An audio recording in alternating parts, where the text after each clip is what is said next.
Fala, amigos do Esquema Tático, sejam bem-vindos a mais um ET Entrevista. Hoje eu estou aqui sozinho, mas muito bem acompanhado, que hoje o nosso convidado é o Renato Neves, que é treinador, né, técnico de futebol, tem 41 anos, natural do Rio de Janeiro. Seja bem-vindo, Renato. Boa noite a todo mundo aí do Esquema Tático, né? Estou à disposição aqui para poder esclarecer qualquer tipo de pergunta e a gente poder resenhar e bater aquele papo bacana. Maravilhoso. Mas antes de começar nossa conversa, o nosso primeiro bate-papo com o técnico de futebol, não se esqueçam de seguir as redes sociais, Facebook, Instagram e Twitter. É só procurar esse logozinho aqui atrás de mim. Se inscreva no canal, já deixa seu like, já deixa uma pergunta aí, vai, porque tem alguma coisa que eu não perguntei para o Renato ao longo da entrevista. Daí a gente vai para um segundo bate-papo para tirar as dúvidas aí dos comentários. Então já soca de comentário para ele. E vamos começar esse bate-papo. Greg, solta a vinheta. Muito bom, e como de prática, como vocês já sabem, a gente passa rapidamente pelo currículo dos nossos convidados, até mesmo para vocês terem noção de quem a gente está chamando aqui. E o Renato é um cara, vamos começar pela parte acadêmica dele, né?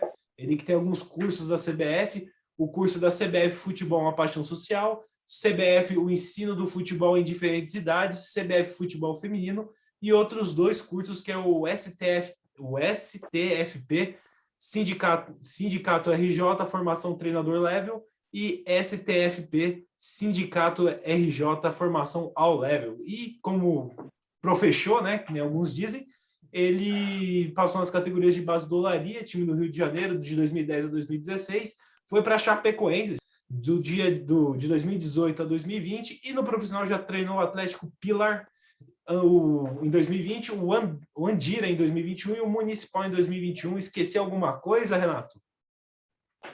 Não esqueceu nada não, só para... Tá? E no caso do Andirá, é o Andirá Esporte Clube, equipe profissional do estadual lá do Acre, né? Foi uma experiência bem bacana. Pô, legal, ele treinou um time do Acre, então ele se perdeu por um tempo, se perdeu aí no Brasil por um tempo, né? Que é um lugar que muita gente até duvida que exista, então ele está aí para provar que é realmente um estado brasileiro. E vamos começar o bate-papo. E, Renato, aquela perguntinha básica, né, que eu acho que todo mundo faz, da onde você tirou da sua cabeça que você queria virar técnico de futebol? Como é que começou essa sua aventura nessa carreira que sofre tanta corneta de todo lugar? Rapaz, vamos lá. Todo mundo, não só os brasileiros, mas eu digo o mundo em geral mesmo, todo garoto, o torcedor de futebol, ele é treinador, né? Mas o meu amor pelo esporte, ele vem pela minha profissão, né? Sou ex-jogador de futebol, sou ex-atleta, né? Joguei por diversos clubes no Rio de Janeiro aqui de categoria de base, clubes pequenos do Rio. Joguei aí acho que você vai conhecer, no Itararé, eu acho que é Itararé Esporte Clube, se eu não me engano, o Clube Atlético Itararé, eu não me lembro bem. Joguei aí a Série C do Campeonato Paulista, né? E tive uma experiência fora do país, em Portugal, na segunda B. Aí quando voltei, isso em 2007, né, tem bastante tempo, em 2007 eu encerrei a carreira na Portuguesa da Ilha do Governador, aqui no Rio de Janeiro. Quando encerrei, já tinha aquela coisa dentro de mim de querer dar continuidade e ficar perto do esporte, né? E me diz uma coisa, como você se sentiu a partir do momento que você virou treinador? Antes da gente começar a se estender um pouco sobre os cursos da CBF, falar um pouco dos professores, obviamente o jogador fica bravo com o treinador, discorda do treinador. E como é que foi para virar a chavinha, para você deixar de ser jogador e virar treinador? Aproveitar e só para poder esclarecer para o pessoal, estou tomando um pouquinho de energético aqui, porque eu estou na famosa Anhaca. A Anhaca é a linguagem do jogador de futebol, né? Cara, eu estou na Anhaca, estou precisando acordar para a entrevista, né? Mas vamos lá. Ser treinador foi uma coisa que foi de repente, para mim, eu não posso dizer que não foi de repente, né? Entrou dentro de uma necessidade da minha cidade, né, onde eu moro aqui na região da Costa Verde, no Rio de Janeiro, e eu vim a ser treinador da Taça das Favelas do meu município. Já saiu grandes jogadores já. Sim. Então, assim, eu comecei realmente ali naquela situação, aí me veio na mente, vou abrir uma escolinha, alguma coisa. Eu tentei montar a escolinha, mas não consegui. Tive até vários adeptos, né? Tive bastante alunos, mas aí nesse meio tempo de formar a escolinha e o convite de ser o treinador da Taça das Favelas do meu município, foi onde eu realmente comecei a estudar e criar um horizonte, né, pela oportunidade que foi dada, né, independente de ser pequena ou não, é a gente que se faz grande, né, naquilo que a gente quer fazer. Eu encarei com toda a seriedade, com todo o amor que eu tinha dentro do meu coração e toquei o barco. Maravilha. Bom, eu como todo mundo do canal já sabe, eu sou palmeirense e talvez um dos principais jogadores do Palmeiras saiu da Taça das Favelas aí do Rio de Janeiro, que é o Patrick de Paula, né? Que foi o herói do Paulistão 2020. Então, normalmente, né, nesses campeonatos amadores, como é que o pessoal chama? Me fugiu a palavra. Mas, enfim, Várzea, isso, aquela de várzea. Várzea. Eu ia falar Várzea, mas fugiu desse. Eu falei amador, mas Pelada, né? Pelada, né? Mas, Peladão. mas parece que não, mas até hoje saem jogadores muito impressionantes, como o Leandro Damião também saiu da Várzea, entre outros jogadores que saem, que têm a oportunidade de depois de jogar, por exemplo, o Campeonato Copa Kaiser ou até mesmo a Taça das Favelas. E você tem alguns cursos na CBF, eu sei que você não pôde presencialmente, não sei se teve algum que você viu presencialmente por conta do cenário que a gente vive hoje do país, mas eu queria saber, porque tem muita gente que questiona, né? Pelo menos eu vejo amigos e até mesmo alguns jornalistas questionando a qualidade dos cursos da CBF. Eu queria que você, que foi lá, fez alguns cursos, queria que falasse um pouco sobre a infraestrutura, até mesmo talvez o suporte técnico aí à distância da CBF. Como é que é os cursos, como é que é a estrutura? Conta um pouco para a gente como é que é esse processo aí de fazer cursos dentro da CBF. Assim, são coisas distintas, né? Por exemplo, a gente tem a palavra curso e tem, no caso, aquilo que eu fiz agora que se chama licença. Licença de Licença. trabalho, que é uma coisa completamente diferente da outra. Né? Eu tive a felicidade de fazer 3 cursos da CBF, fui super bem recebido, né? Eu digo informalmente, mesmo sendo online, né? Um suporte técnico muito bom, né? Com uma planilha de estudo muito bem esmiuçada pelos professores. Ali tem pessoas realmente muito capacitadas, né? Eu cito posso citar o Cimirro, ou o professor Oswaldo, o professor Renato, que é meu xará, professores muito bons, o próprio Caio também. Então, ali tem um grupo muito qualificado. Né? Quando você falou ali do STFP, sou profissional de futebol, isso pelo estado do Rio de Janeiro, né? Foi a minha formação level, depois a minha formação ao level, né? Para que eu pudesse estar trabalhando a nível profissional. Né? E a gente sabe que aí quando você volta a falar da CBF, cara, a CBF hoje ela é indispensável para qualquer treinador de futebol. Né? A gente vai chegar a um ponto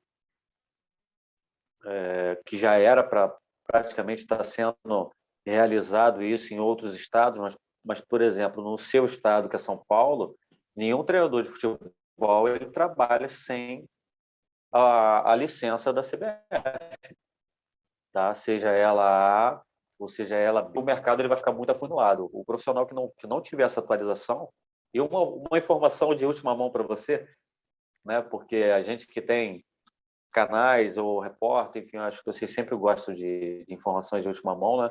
O Abel Braga, ele com a licença da CBF, ele conseguiu, a UEFA reconheceu a licença da CBF na Europa. Então, acabou de ser reconhecida essa semana. Então, esse é um passo gigantesco para o treinador de futebol que realmente busca estudar, se especializar. No caso da CBF, não é nem estudar, é especializar, não. Isso daí é uma obrigação agora. Né? Para quem quer realmente trabalhar, vai ser uma obrigação. Pô, parabéns ao Abelão aí, que foi tão criticado e bateu vice-campeão com o Inter. E muita gente falou que o Inter podia jogar muito mais com o técnico Ramírez, e a gente viu que tá bem menos do que o Abelão estava fazendo ano passado. Então, cuidado ao criticar o bom e velho Abelão. E me diz uma É. coisa, e isso é uma dúvida que veio, que eu sempre converso com algumas pessoas que seguem o canal, porque, inclusive vocês aí que estão assistindo, já vou conectar vocês deixem nos comentários, vocês ficam mandando WhatsApp para mim, ou mandando no meu Instagram, e aí não aparece aqui, não ajuda a ter engajamento no vídeo. Deixa os comentários aqui no vídeo. Mas tem muita gente que fala do o que aprende. Que quando eu falei que ia entrevistar um técnico, o pessoal pergunta o que eles ensinam nessas licenças da CBF? É tática, é a parte de gestão de grupo, é questão de treinamentos, quais são as matérias dentro de uma licença para ser treinador da CBF? Então, no meu caso, eu tive que fazer o nivelamento do C também, porque a gente ainda tem a licença C, né? Tem a C, a B, depois a depois a Pro, e devido ao material profissional que eu enviei, foi autorizado fazer direto a B, né? Com o nivelamento da C. Então, assim, é muita matéria. É muita, muita matéria mesmo. Só o nivelamento, se eu não me engano, são 40 horas de estudo, então é bastante coisa. Falando pautadamente aquilo que você quer ouvir a nível de aprendizado do treinador, cara, você vai aprender desde o beabá, né? Por que que eu acredito que deva ser assim? Porque mesmo sendo a CBF, dentro do curso da CBF, você tem desde uma pessoa que talvez seja uma expert no assunto, como aquele cara que está começando. Então, eles têm desde do beabá até um nível mais avançado de informação daquilo que você precisa, como a parte de auxiliar técnico ou de análise de desempenho, a parte do próprio DM, né, que vai falando sobre a fisiologia do atleta, né? Por que eu digo isso para você? Por exemplo, na minha turma eu tenho a honra, né, de estar na mesma turma do Paulo Baier, que já é treinador do Criciúma, né, um cara multicampeão que jogou em diversos clubes.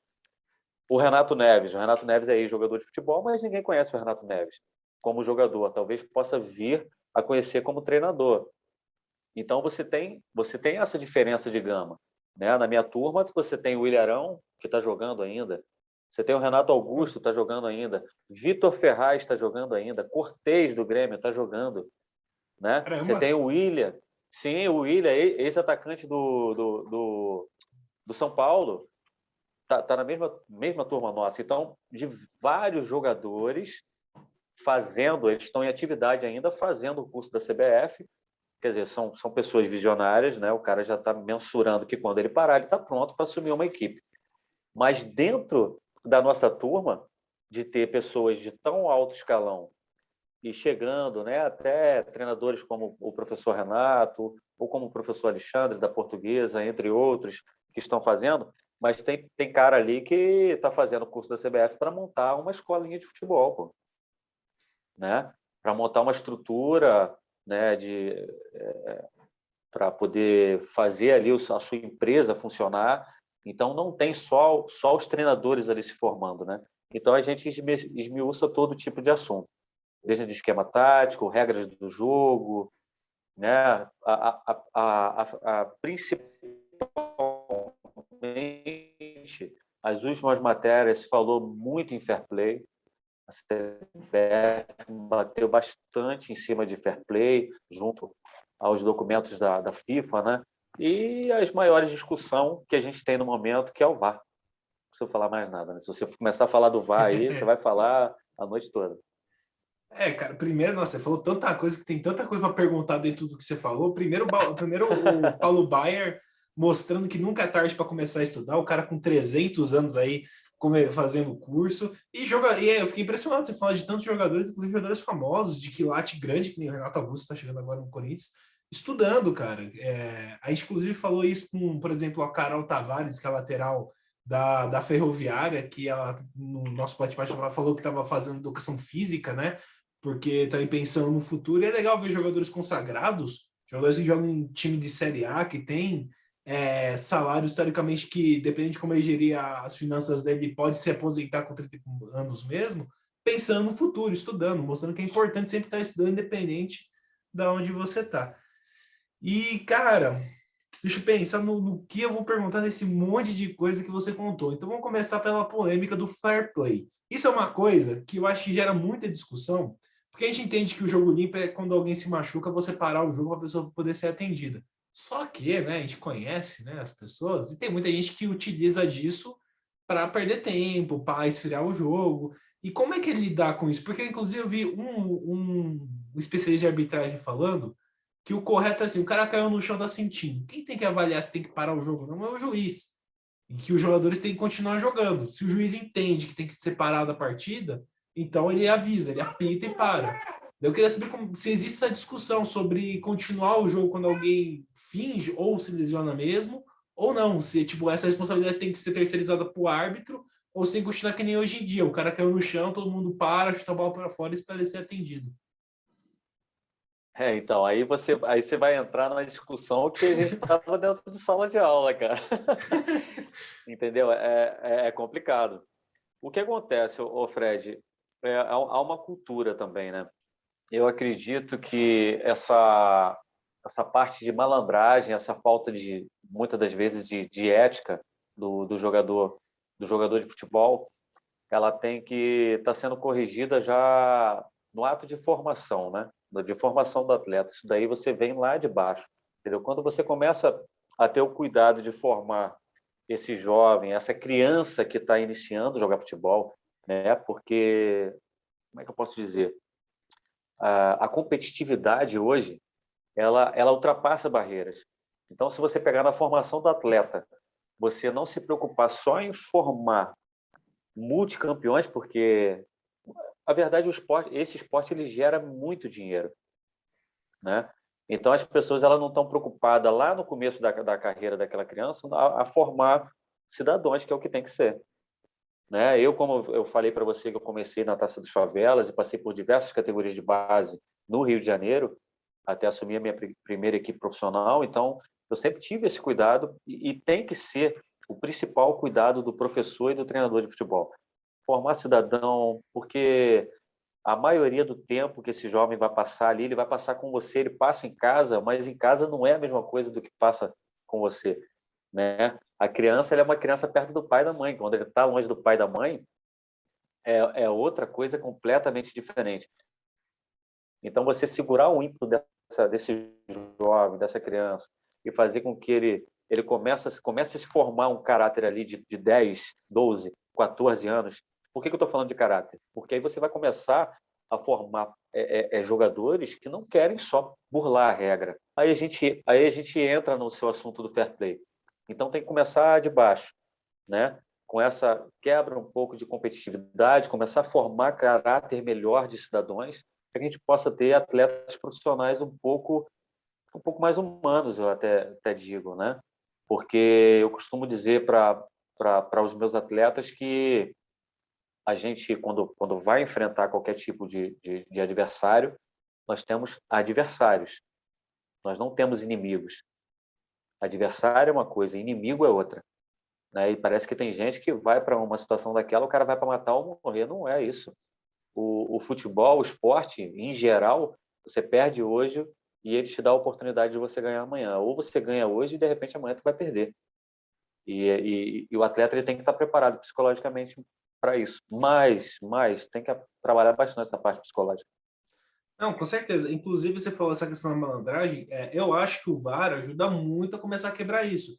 Porque com o VAR você consegue ver se foi uma agressão ou não, cavar pênalti. Hoje tem umas cavadas de pênalti que eu falo, por que o cara tá fazendo isso se tem VAR? O cara vai ver que foi cavado. Ou até mesmo os lances com mão. Uma coisa que eu fico meio bravo é quando alguém tenta fazer um gol de mão, que inclusive foi muito romantizado por conta do Maradona, mas hoje em dia não faz mais sentido, cara, porque vai ter o replay lá, não adianta você meter uma mãozão na bola que vão ver. E parece que tem alguns jogadores que não entendem isso. Então eu fico, às vezes, nervoso até mesmo com o meu time quando eu vejo alguma dessas cenas. Eu falo, cara, hoje não faz mais sentido fazer isso. Inclusive, eu sou um defensor do VAR, eu acho uma baita ferramenta. Inclusive, eu acho que tem que ter mais coisa tecnológica no futebol para deixar ele mais justo. Só que o problema é que, por exemplo, o VAR, ele existe o fator humano que acaba fazendo ele ser mal executado e também algumas premissas do que deve ser marcado ou não acabam também aí criar uma resistência pela ferramenta que eu acho que, cara, não tem que ser tirado. Eu acho que o VAR é o futuro aí do Assim, futebol. eu até te cortando um pouco, uma das minhas últimas perguntas em sala de aula, né? Eu citei esse exemplo, falando justamente para o VAR, falando para um juiz, para um árbitro, né? Como é que é o nome? Eu acho que é o Robson, que ele é presidente da Federação de Arbitragem de vocês aí, se eu não me engano. Estava palestrando para a gente aqui, e eu dei esse exemplo a ele. Eu falei, professor, é muito complicado. Duas coisas que assim me incomodam muito no futebol de hoje. Uma é um pouco da falta de respeito de alguns árbitros, principalmente para alguns treinadores, professores que são de alto escalão do futebol, e você vê os caras. Eu tenho acompanhado alguns jogos, os caras não podem abrir a boca. Se o cara abrir a boca para falar alguma coisa, ele é reprimido de falar. Se ele falar a palavra professor, o juiz já olha para ele, já vai. Aí o cara já. Porque às vezes ele quer só conversar ou quer explanar algo. Então parece que os caras meio que estão intocáveis. E eu argumentei muito isso na nossa última aula, né? A postura dos juízes com relação aos treinadores de futebol. É lógico que a gente não está falando de ato desmedido. Se você tem um treinador de futebol que ele está tomando um ato desmedido, está sendo completamente deselegante, deseducado, xingando, falando palavrões, ele vai ser expulso ou vai tomar cartão, vai ser repreendido pela autoridade máxima, que é a arbitragem. Mas eu acho que o treinador, ele está ali, o treinador ele treina durante a semana, mas o falar, o orientar ali é de praxe da beirada do campo, né? Isso foi uma coisa. E outra coisa que eu falei com ele, eu citei para ele um exemplo. Eu virei para ele e falei, professor, queria que o senhor mentalizasse na sua mente um jogador que mata a bola no meio de campo ou na sua intermediária, ele matou a bola, né?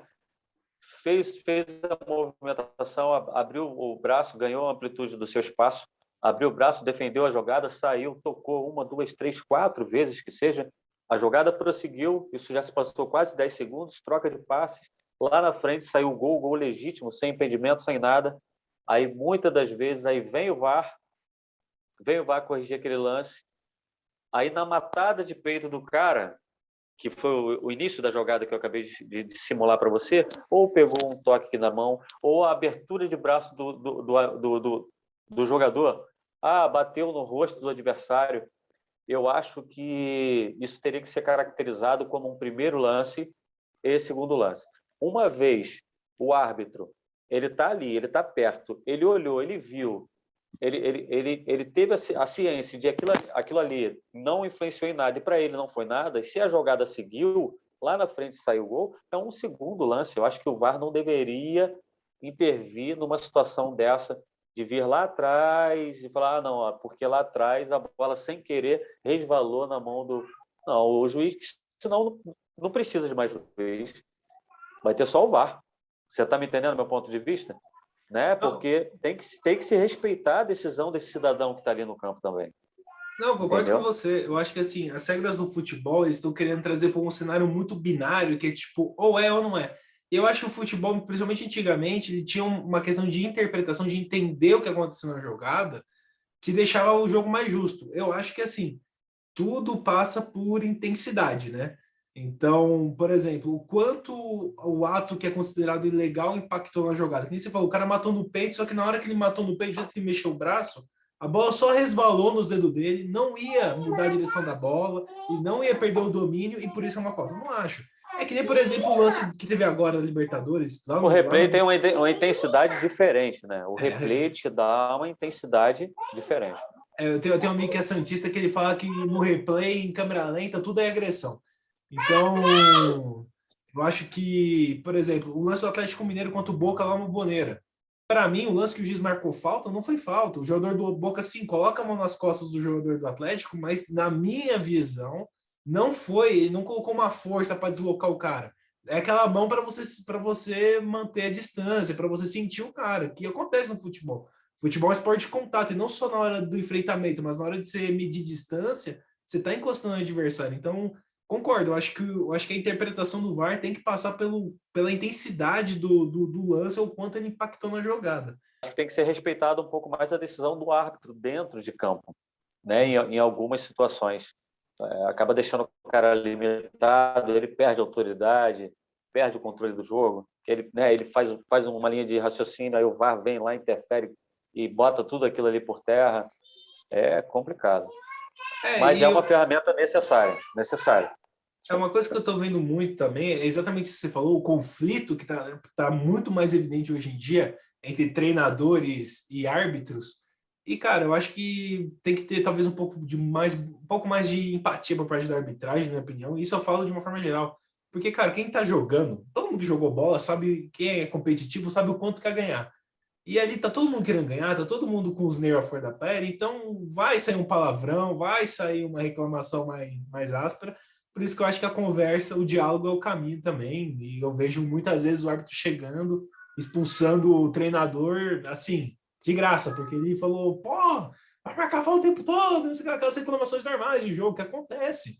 Não Sim, por sim. maldade, mas é o que você falou, existe um limite ali do respeito, da conversa, mas uma coisa que eu vejo até jogadores reclamando em entrevistas é o rigor do árbitro de não querer conversar. E isso eu acho que acaba até fazendo ele perder o controle da partida.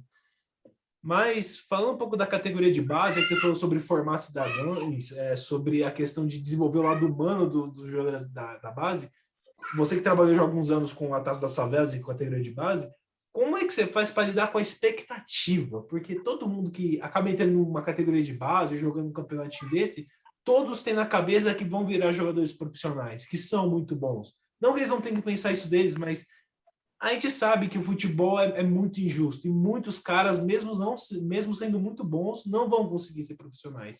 Como é que você trabalha com essa expectativa da garotada? De falar, cara, ó, você pode ser muito bom, mas talvez você não consiga. Como é que é colocar isso na cabeça deles, ensinar para eles a lidar com esse tipo de frustração, vamos colocar assim? Na verdade, assim, o esporte em si, deixa eu só, o esporte em si, ele ensina isso no cotidiano, né? Porque não tem como você só ganhar.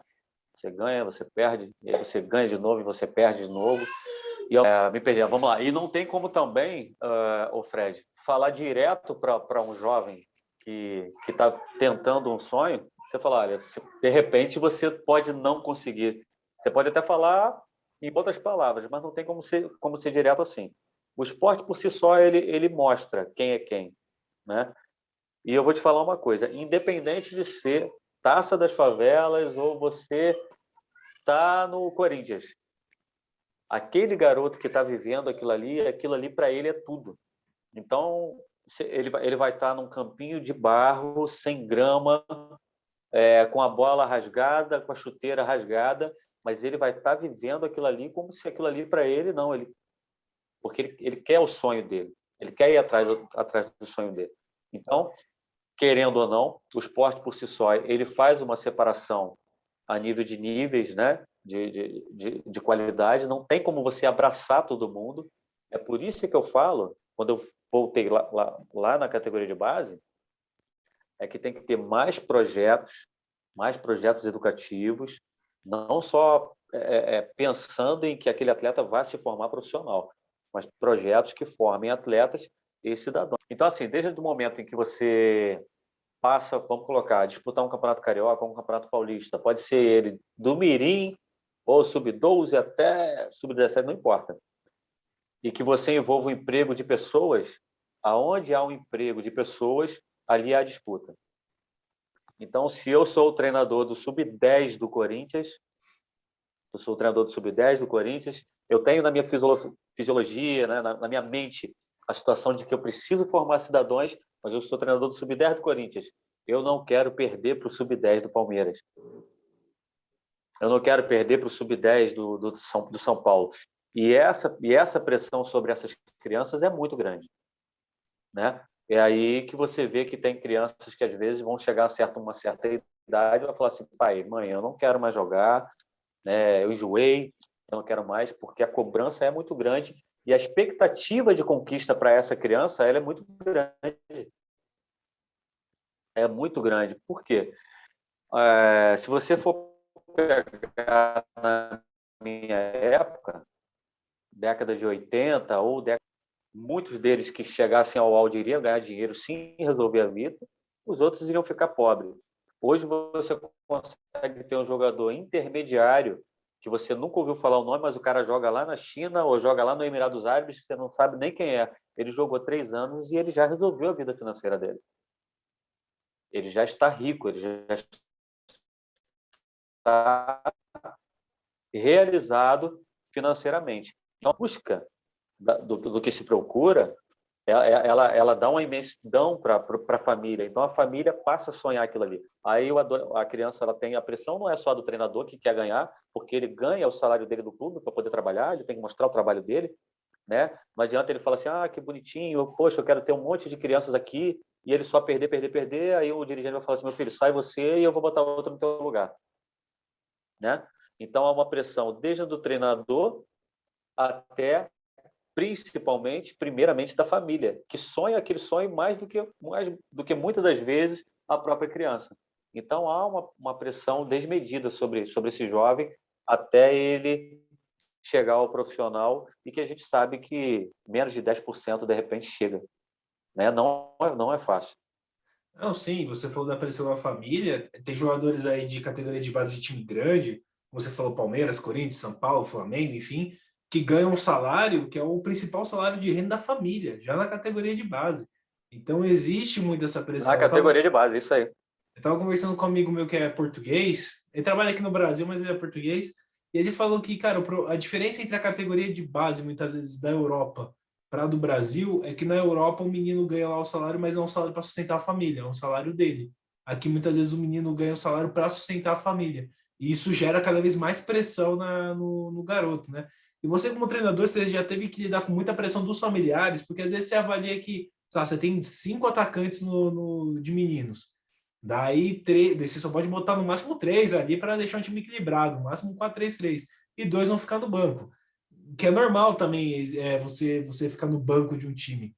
E como é que ele dá com a pressão da família de encher. Já aconteceu com você? A família encheu o saco para você botar o menino como titular? A vida, a vida do treinador de futebol é uma coisa de louco, cara, porque você tem que fazer uma inclusão social, de um elenco, muitas das vezes, que são de dezenas de pessoas, né? Um treinador de goleiro, por exemplo, ele trabalha com, às vezes, 5 homens, né? 5 goleiros, 3 goleiros.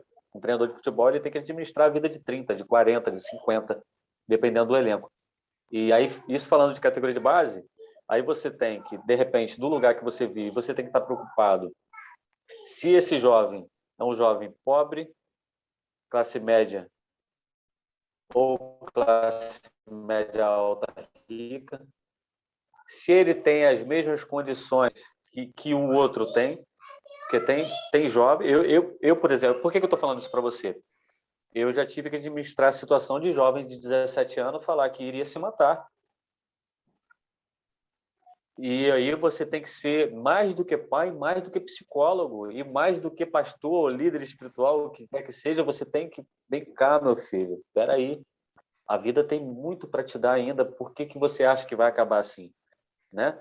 E jovem de 17 anos que já e com a namorada grávida. Entendeu? Então, aí por que eu falei da parte psicológica?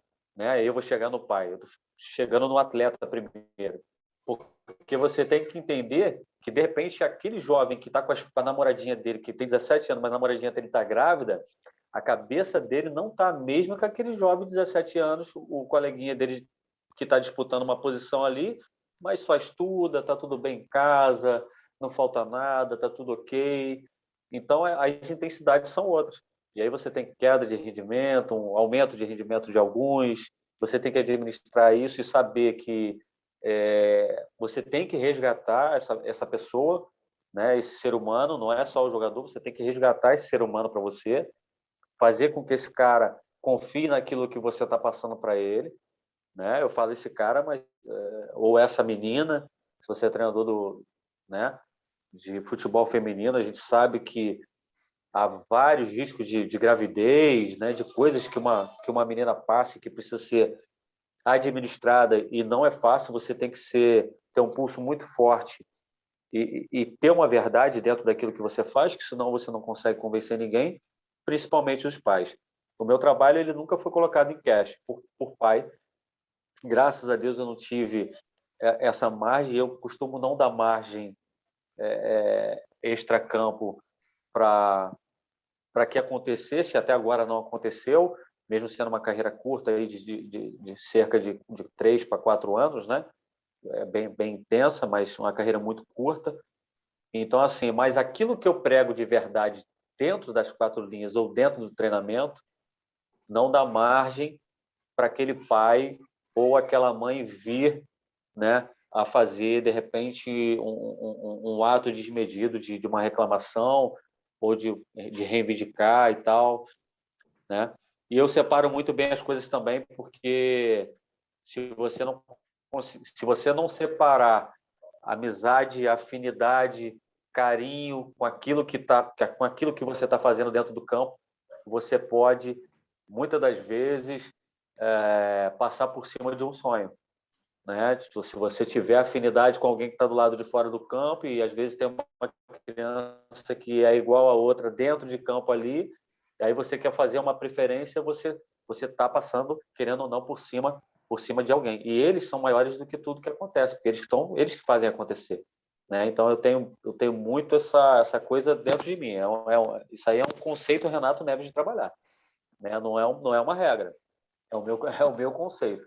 A verdade daquilo que eu trabalho para não dar margem para ninguém, entendeu? Não passar por cima de ninguém, principalmente do sonhozinho da cabeça deles, né?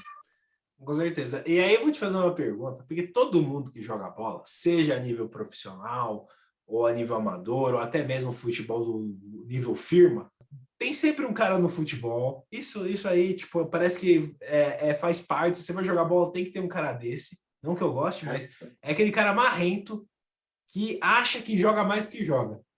E provavelmente na categoria de base, mesmo mexendo com meninos novos, você deve ter aqueles moleques que acham que se joga mais do que sabe jogar.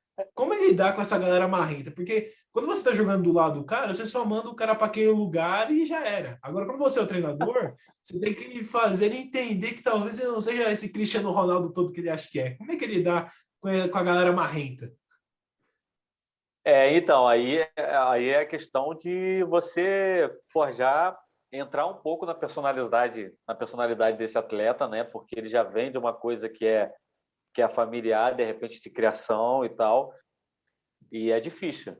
É difícil. Já tive várias situações. O esporte ele proporciona isso. Atletas eles entram em contrito um com o outro.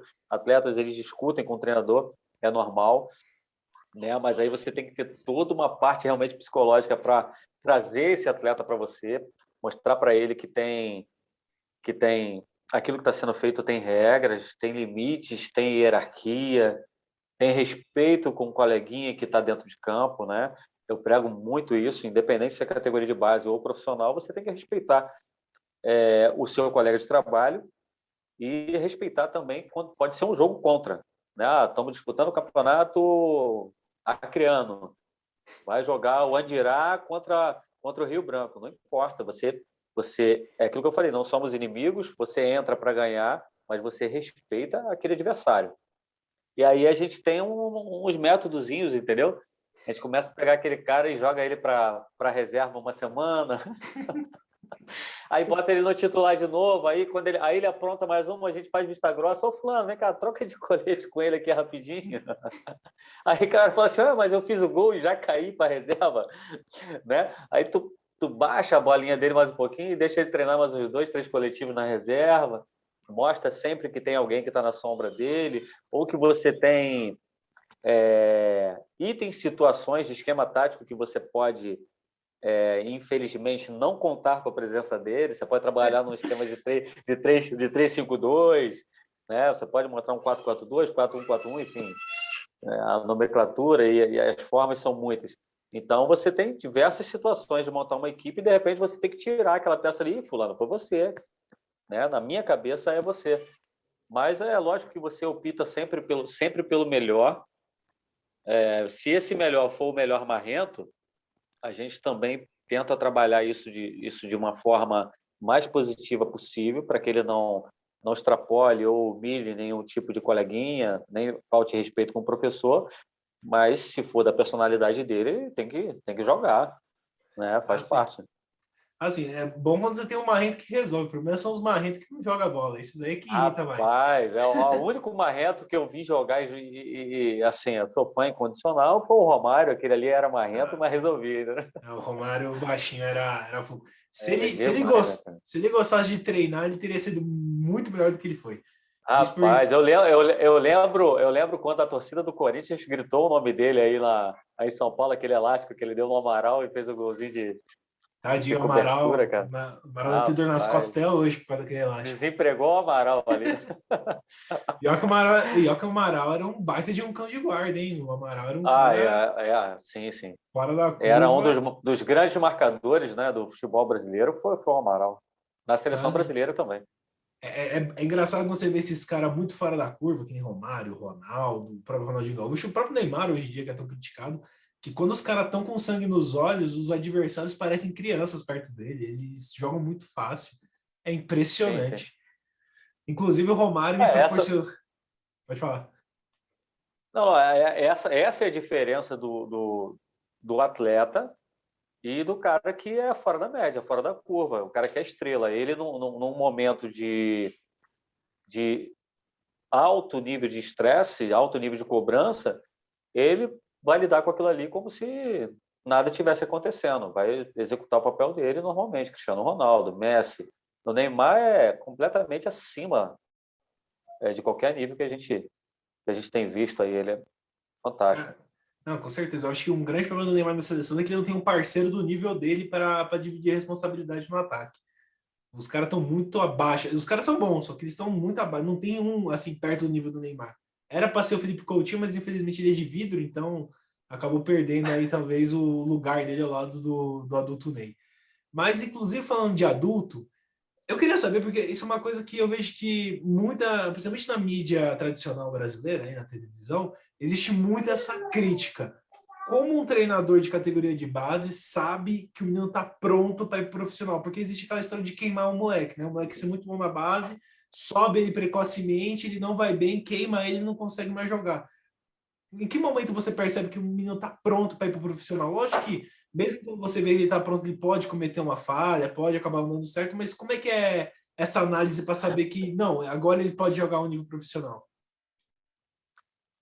Então, o atleta ele tá sempre em formação, seja ele em categoria de base ou na categoria profissional. Tá? Exemplo disso, vamos lá, o próprio Ilharão saindo de volante e indo jogar de zagueiro no Flamengo. E já deu várias entrevistas de falar que ele precisaria se adaptar, se habituar àquele tipo de jogo, né? E funcionou muito bem, funcionou e funciona muito bem.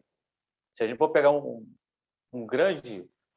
dos maiores momentos do futebol do Barcelona, você consegue ter aquele zagueiro, o camarada baixinho, que foi aquele volante que jogou aí no Corinthians, que foi o Mascherano, que foi para a Espanha, né? E o treinador tirou e botou ele para fazer zaga. Ele era volante e ele foi zagueiro no Barcelona ali. Ele jogou no Barcelona como zagueiro. E o time jogava, que era uma maravilha, foi um dos auges do Barcelona. Então o jogador está sempre em formação. Uma coisa que a gente que eu, por exemplo, eu bato muito na tecla, eu prezo por ter sempre um jogador muito resiliente. O jogador ele tem que ter essa mentalidade na cabeça dele, de que ele pode fazer várias funções. Então, voltando na pergunta do menino, quando que o menino está pronto? O menino ele está sempre hoje o futebol ele é muito dinâmico. Então, um menino de 15, 16 de potencial, ele está sempre indo no time de cima treinar. Ele vai fazer um coletivo. Se ele tem 16, ele vai fazer um coletivo com o sub-20, vai estar sempre em contato com o sub-20. Se ele é do 20, ele vai ter sempre um contato com o profissional. Então, quando esse atleta é tirado da base para o profissional, ele já está apto. Se ele vai desenvolver bem, se ele vai estar numa noite boa, numa tarde boa ou não, é outros 500, né? E aí tem que ter a visão do treinador de botar esse cara também na hora certa, de não expor esse jogador. Por mais que ele tenha uma excelente técnica, ele é completamente resiliente, ele faz mais de uma função, já mostra que ele tá preparado, né, para o futebol moderno que é hoje. Hoje a gente não tem mais aquela coisa que o centroavante é centroavante, não. Então, assim, por isso é que o jogador hoje ele tem que ser muito resiliente. Ele tem que fazer mais de uma, duas, até três funções. E aí esse jogador ele vai estar pronto com a visão do treinador. Não tem muito o que é o dia a dia, né? Se eu estou com um treinador, com um jogador ali, está trabalhando comigo a semana toda, né? O meu lateral esquerdo machucou. O meu sub-20 está aqui, está comigo todo dia, o garoto está treinando bem. Se tiver que ir para o jogo, vai para o jogo, entendeu? Agora, são duas situações diferentes. Uma coisa é ele ir para o jogo dentro de uma situação de contusão, ele vai para o jogo obrigado, né? Ali. E uma outra coisa é ele estar realmente encaixado na equipe profissional, e aí eu estou a 30 minutos do segundo tempo, ganhando o jogo de 3-0, eu pego e coloco ele. Não dá muito, é uma coisa muito pessoal para o treinador, né? Dá para me cravar para você direitinho aquilo que tem que ser feito. É muito pessoal. Porque a gente vê jogadores que são. Que assim, normalmente, infelizmente, isso está mudando agora, mas até um passado recente, muitas vezes os jogadores, os moleques da base eram jogados sempre na fogueira. Ou o time está mal financeiramente, não consegue contratar, ou está com muita lesão, ou não tem um cara na posição, daí fica jogando os moleques lá na fogueira. E alguns se viram muito bem, que nem foi o Santos de 2002, que cantou todo mundo lá, a geração Robinho e Diego, que era teoricamente um time para não cair, e foi campeão brasileiro, né? Você tem até mesmo agora, recentemente, no Palmeiras, o Gabriel Menino e o Patrick de Paula surgindo em 2020 para ocupar posições que eram muito questionáveis no time, que era um time rico, inclusive. E até mesmo agora, o São Paulo na Libertadores com o Marquinhos, segundo jogador de profissional, é lançado num jogo super difícil contra o Racing fora de casa e o moleque destrói, faz gol, dá assistência e decide. Então, por isso que existe muito essas perguntas, né? Tipo, quando você sabe que tem que lançar um moleque, você tem que lançar ele num jogo de pressão, ou você tem que jogar, falar que você falou, nos últimos 15 minutos, num jogo que está resolvido. Então, existe muito esse questionamento. Então, aí o que acontece? Aí você pode ser marcado pela história. Se você está num grande clube, você está no Palmeiras, por exemplo, quem lançou o Patrick de Paula, né? E se você pegar e falar assim, não sei se foi o Luxemburgo, né? Foi o É o Luxemburgo? Luxemburgo. O Luxemburgo era o técnico. Luxa, né? Eu sou fã incondicional, sigo nas redes sociais, sou fãzaço dele, né? E aí o Luxemburgo lançou o Patrick de Paula. Então ele vai carregar isso com ele, é muito gostoso, mas eu não posso dizer que é só um ato de sorte. Por exemplo, por que eu estou falando isso? Se você pegar o Campeonato Carioca hoje está sendo um laboratório para a equipe sub-20. O próprio Flamengo disputou o Campeonato Carioca praticamente todo com a equipe sub-20. Então você tem esses, né? Você já tem esses campeões. Desculpa te cortar, que eu falo que achou uns meninos bons, né? Que alguns meninos estão até jogando como titular já no principal. Rapaz, esse garoto de 15 anos agora que já foi vendido do Fluminense, o atacante, como é que é? Marco, não? Como é que é, não? O Fluminense tem a mania de revelar atacantes e com 17 anos vender. Os caras nem jogou direto do profissional, já tá vendido. Sim, sim, sim. Então, assim, onde eu falei para você, já existe todo um laboratório, né, para a gente ver esse garoto na categoria de base e saber que esse garoto está pronto. Por exemplo, a Copa São Paulo de Futebol Júnior, os treinadores profissionais, eles acompanham a Copa São Paulo, se não acompanham pessoalmente, mas acompanham por VT, olha, como foi o jogo, me dá né, me dá aí os melhores momentos, pelo menos os melhores momentos do scout, né, me dá aí, para a gente poder ver quem está se destacando. Então, você tem uma série de fatores para poder colocar esse atleta na equipe profissional. Se ele vai ser colocado numa situação, vamos colocar aí, para que o pessoal entenda mais, se ele vai ser colocado num Palmeiras, num Palmeiras e São Paulo, ou no São Paulo e Corinthians, é outros 500, né? Mas aquilo que já foi feito de laboratório com ele na categoria de base, ele já chegou ali no profissional pronto, né? Todos os treinadores, quando colocam um jovem numa partida, ele é como se ele falasse assim, meu filho, eu acredito em você e toda a torcida do Corinthians acredita em você também. Vai lá. Você quer que o cara seja feliz. Eu falo isso para ele, meu filho, vai ser feliz, vai lá e joga. Tem situações que eu falo com jogadores de categoria de base que eu nem cobro muito. A gente, é lógico que existe todo um esquema e uma mentalidade tática, mas eu costumo dizer essa frase para eles, vai ser feliz, vai lá e joga. Você não sabe fazer a ala pela direita? Vai lá e faz a ala pela direita. Cobre aquilo na hora que tem que cobrir, apoia na hora que tem que apoiar. Você não é atacante? Vai lá, faz a parede, faz um dois, vai lá e joga. Para não limitar esse atleta, deixar ele com a cabeça bem fresca. Agora, não é acertar na Mega Sena, mas a gente não sabe quem realmente vai vai virar o Robinho das pedaladas contra o Corinthians, né? E vai despontar. Isso aí é individual, né? Com certeza. E tem uma coisa, inclusive, você citou aí o Fluminense, que é uma coisa que eu acho que incomoda muito o torcedor, o clube e o jogador em si. Eu não sei se incomoda, porque eu não tô ali, né? Mas o que incomoda muito o torcedor é você muitas vezes ver um menino que nem jogou direito pelo seu time, que é uma promessa da sua base, já subir vendido já. Isso acontece muito no Fluminense, que foi o caso do João Pedro, que é o caso desse menino de 15 anos. Os meninos chegam no profissional já vendido e, tipo, o clube pode até ser bom, porque vai gerar uma grana muito alta como uma promessa, né? Porque o menino ainda não se firmou como um profissional mesmo. Só que pro torcedor é muito ruim, o torcedor fica muito revoltado. Eu fico bravo se souber algum jogador já vendido. Não pelo menino. Com certeza é um negócio super bom para a família dele e para ele. Mas é porque ele não vai ter tempo de criar aquela identidade que todo torcedor busca nos jogadores, né? É aquela identidade com o clube. E você acha que isso atrapalha muitas vezes o menino já subir, já vendido para o time da Europa? Não tô nem falando de Premier League, mas tipo um time, sei lá, da Bélgica, um time de Portugal, já subir já com o negócio fechado?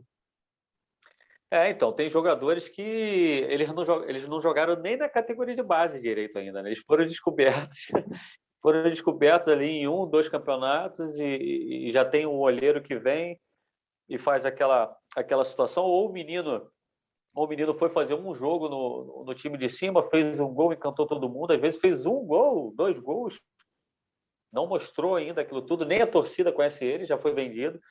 Infelizmente, como é que eu posso dizer isso para você, Fred? É um mal necessário, porque a gente mexe com a parte administrativa de cada agremiação dessa aqui, que a gente, que a gente tanto ama. Parece um Neymar de 16 anos. Como que não vende? Né? A torcida fica frustrada? Fica, mas a agremiação e a desorganização dos clubes de futebol profissional do Brasil, que se a gente pegar um ranking dos clubes, né, a maioria deles devem milhares, milhões de reais. A gente não tem a organização que o pessoal lá de fora tem, né, que a Europa talvez tenha. Eu também estou falando assim também, mas sem base de um estudo lá de fora, né? Eu vou até me limitar a ficar só no daqui mesmo. É um mal necessário, é a moeda de troca que esses clubes precisam para poder respirar, porque os clubes, alguns estão sendo sempre interditados, estão sendo sempre colocados na justiça para pagar salários de repente atrasados ou contratos que foram rescindidos e tem aquela multa ali, o clube não sabe como pagar, né? E aí vai se desfazendo. Vou dar um exemplo claro para você, falando do Vasco, né? O Vasco tinha um jogador que a multa rescisória dele era 10 milhões de reais, que chegava a ser ridículo, que foi o caso desse que foi para o Corinthians, esse Matheus menino, meu Vidal. Deus. O Corinthians só foi lá e depositou, falou aqui, tá aqui, 10 milhões, o jogador não é mais de vocês, é nosso. Não teve aquela coisa, só foi lá e depositou. Quanto que é? Tá aqui. O que é 10 milhões hoje no futebol? Não é nada. Você foi muito É complicado. generoso em falar milhões, né? Porque tem clubes aí com dívida já na casa do bilhão, né?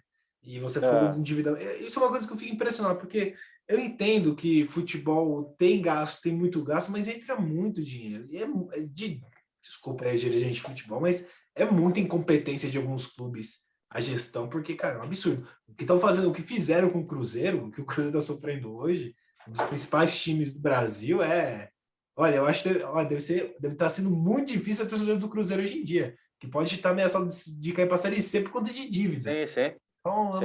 eu acho uma palhaçada que os caras fazem com o clube. É um forte candidato para cair para a Série C, né? O Cruzeiro Não, realmente está bem na complicado. bola ainda, né? Nem pela dívida, porque tá ali perto da zona de rebaixamento.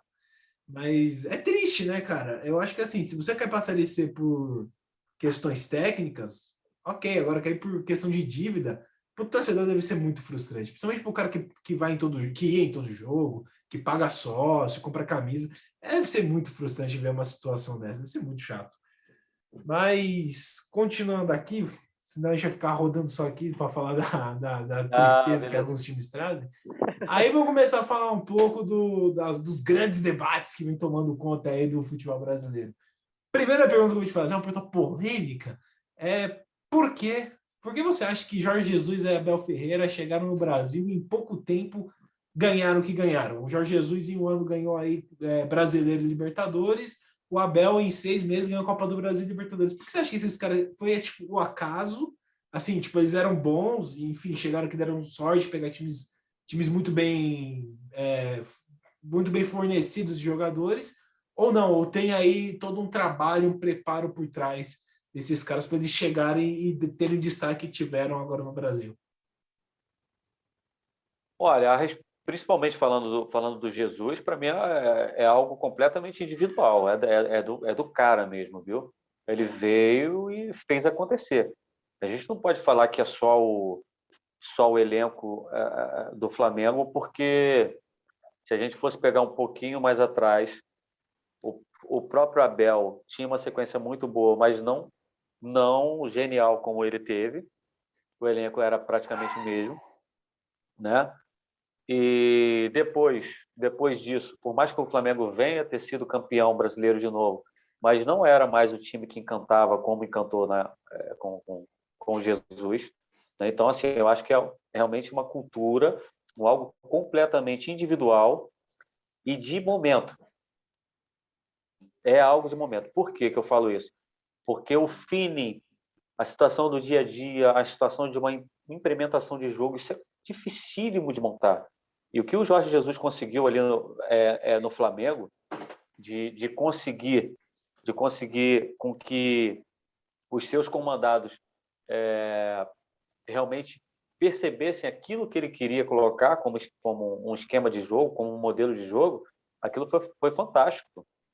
Foi fantástico. Aquilo ali foi algo pessoal, só entre ele uma química entre treinador e o elenco. E aí casou de uma forma muito segura para o clube de massa que o Flamengo é. A gente sabe que é um dos clubes de massas do Brasil, né? Então, aí veio todo aquele calor, aquela emoção da torcida também, e isso empurra muito, né? Diferente daquilo que a gente vive hoje, né? Por exemplo, a situação do Renato Gaúcho. Se tivesse a torcida hoje, a torcida no estádio, rapaz, uma estreia iria ser algo que aquilo ali ia inflamar e poderia ser algo. Você vê que com a pandemia você não consegue ter a mesma percussão daquilo que precisa, né? Então, respondendo a respeito do Jesus, foi algo pessoal entre ele e os seus comandados para ele poder ter aquele fator. Eu acho que a situação da Europa, a situação da Europa, eu joguei pouco lá, mas passei por lá e consigo entender um pouco aquilo que eles entendem como o que é partida, né? Principalmente lá em Portugal, a gente costumava dizer que os próprios treinadores lá costumavam dizer que treino é jogo e jogo é guerra. Eles levam o negócio muito ao pé da letra mesmo. Eles querem jogar para frente, vencer, né? E no caso do Palmeiras, o treinador também inovou bastante. Eu não sei se você conseguiu perceber a primeira vez que eu escutei um treinador de futebol falando na televisão. Teve um jogo do Palmeiras que eu vi, que ele começou a falar de metas. Ele falou assim: nós temos que atingir o 15, 15, 15. E eu nunca tinha ouvido um treinador de futebol falar aquilo, isso falando do Abel, né? Eu não tinha ouvido um treinador falar aquilo aqui no Brasil ainda, né? Porque ele trabalha com metas. Mas aí entra na parte nossa do dia a dia, entendeu? Sobre umas metas que a gente dá para os jogadores para alcançar aquele resultado lá na frente. Era 15 desarmes, 15 finalizações no gol e 15 alguma outra Você coisa. Você tá por dentro. Tô sabendo. Então, eu tô aqui porque assim, cada um tem um estilo de trabalho, né? Eu não estou falando que esse é o estilo certo, mas dentro de uma situação de jogo, é lógico que o que ganha jogo é você fazer o gol. Mas para aquele gol sair, existem mil e um fatores para que você possa se aproximar desse grande acontecimento, né? Que é onde ele dá as metas dele. eu costumo dar essas metas para mim, para minha equipe também, que eu não é nem 15, eu falo que é 7, né? Por exemplo, eu preciso ter 7 escanteios por cada tempo, então eu preciso ter 14 escanteios no jogo, né? Eu preciso ter 5 bolas paradas próximo à área para poder ser alçadas na área. Então, isso tudo vai me ocasionar situações de perigo para a equipe adversária e de gol para a minha equipe. Eu não preciso só necessariamente ir ali enfrentar todo mundo, fazer triangulação. Isso aí são situações que acontecem no cotidiano do futebol. Mas existe uma série de itens, então também não posso me entregar muito, não. É verdade, era 15 escanteios. Eu tinha esquecido dos 15 escanteios. 15 escanteios. Escanteio, A desarme. a meta de chute a gol, pô, eu treino assim, eu treino assim, a minha equipe ela tem que apresentar. Você não quer fazer gol? Então você tem uma meta de 10 chutes a gols. Tem que ter no mínimo 5 chutes no primeiro tempo e 5 chutes no segundo. Estou falando aqui entre aspas, não quer dizer que seja esse número. Não, sim, tudo depende do adversário, do potencial do seu time. Eu entendo tudo isso, também é situação de jogo. É uma meta que é tipo para aquilo ficar no subconsciente do jogador, de entender que, cara, eu tenho que produzir a partida toda. Dá para entender isso. Psicológico, completamente psicológico. Né? Eu acompanho bastante estatística, né? Então, quando eu vejo que tem tipo um primeiro tempo que teve menos de 8 finalizações, eu falo, ih, foi xoxo. Eu nem preciso ver o jogo para saber que foi xoxo ter menos de 8 chutes no jogo, no primeiro tempo. Aí Mas te respondendo, porque a gente explica para que de repente os amigos possam entender um pouquinho mais, ou aquele jogador que está em formação aí de repente entender mais, né? Enfim. Mas respondendo as suas duas perguntas de uma vez só, a alta competência de cada um, individual, alta competência junto a um elenco também, né? Junto ao elenco, mas principalmente a autocompetência, completamente individual. O resultado que tem o Abel, se tirar outro lá, não quer dizer que esse mesmo outro vai conseguir fazer a mesma coisa. Foi provado já no Flamengo. Né? assim, Pode até ter uma caminhada parecida, mas não com aquela linha que foi, daquela forma. Também acho que passa, lógico, os caras têm o preparo deles, né? Eles têm todo o treinamento que eles passaram para poder ser treinador hoje. Daí eu concordo com você, tem muito a ver também com o time, com a forma de pensar. Às vezes a forma que ele gosta de jogo é exatamente a forma que o time precisa, ou que as peças se encaixam no estilo dele. Então tem muita coisa que envolve. Inclusive, aproveitando que você está falando sobre o preparo do jogador, a forma do treinador pensar, uma crítica do Abel ao futebol brasileiro é que não tem literatura. Não significa que a gente não tenha conteúdo, mas que ela não foi produzida. Ele falou que quando chegou no Brasil, ele procurou para ver as principais literaturas e deixou apenas um livro, que não foi nem escrito pelo Tele Santana, é um livro que escreveram do Tele. Ele ficou surpreendido por não ter nenhum treinador que foi lá e escreveu um livro falando sobre tática, falando da forma de pensar o futebol. Inclusive, falou que também leu um livro do Galhardo, que, na minha opinião, é o melhor técnico sul-americano hoje em clubes. E o Galhardo, no 4-0 que o Palmeiras fez no Corinthians pelo Brasileirão, ele colocou algumas táticas que ele leu na literatura do Galhardo. O que você acha sobre isso? Sobre a não produção, não que não tenha, mas a não produção de conteúdo para o futuro, para os técnicos não escreverem sobre futebol? Você pega de lá, você tem Pepe Guardiola, você tem que é a minha sósia, né? O Pepe Guardiola é minha sósia. Mourinho, você tem o próprio Galhardo, então realmente você acha muita coisa. E aí eu acho que não vou dizer a autovalorização, não sei se a palavra pode ser essa, ou a valorização dos clubes com os treinadores, né? Por exemplo, o próprio Luxemburgo, se o Luxemburgo não fez o livro, a história que o Luxemburgo teve, vamos colocar no Palmeiras, né? O próprio Palmeiras poderia ter feito um livro falando do Luxemburgo. Isso é um exemplo para você. Né? Então, a gente tem... O Jesus pode virar livro aqui no Flamengo.